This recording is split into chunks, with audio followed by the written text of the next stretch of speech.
शांती। आज आहे 21 मे 2026 ची मुरली।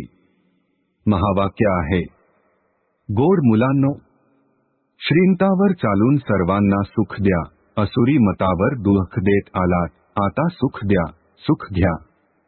प्रश्न आहे, बुद्धिवान मुले कोणत्या रहस्याला समजल्या कारणाने उच्च पद प्राप्त करण्याचा पुरुषार्थ करतात?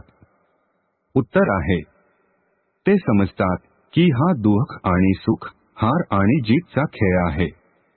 आता अर्धा कल्प सुखाचा खेळ चालणार आहे, तिथे कोणत्याही प्रकारचे दुःख नसेल। आता नवीन राजधानी येणार आहे, त्यासाठी बाबा आपले परमधाम सोडून आम्हा मुलांना शिकविण्याकरिता आले आहे। आता पुरुषार्थ करून उच्च पद घ्यायचेच आहे। धारणेसाठी मुख्य सारांश आहे, 1.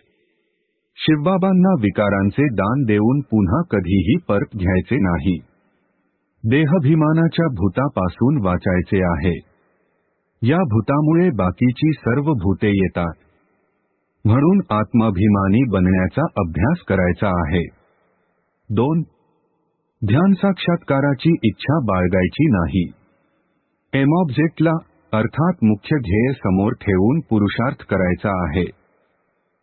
श्रीमतानुसार सर्वांना सुख द्यायचे आहे। आजचे वरदान आहे, करावंधारच्या स्मृतीद्वारे सेवेमध्ये सदैव निर्माणाचे कार्य करणारे कर्मयोगी भव।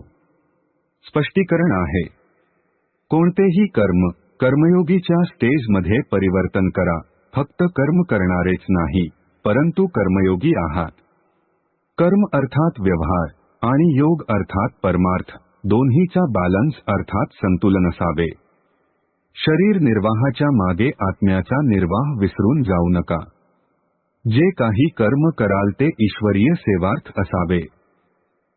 यासाठी सेवेमध्ये निमित्त मात्रचा मंत्र अथवा कर्णहारच्या स्मृतीचा संकल्प कायम लक्षात राहावा। करावंधारला विसरला नाहीत तर मग सेवेमध्ये निर्माणच निर्माण करत राहाल। स्लोगन आहे, सेवा आणि संबंध संपर्कामध्ये विघ्न येण्याचे मुख्य कारण आहे जुने संस्कार, त्या संस्कारापासून वैराग्य असले पाहिजे। ओम शांती।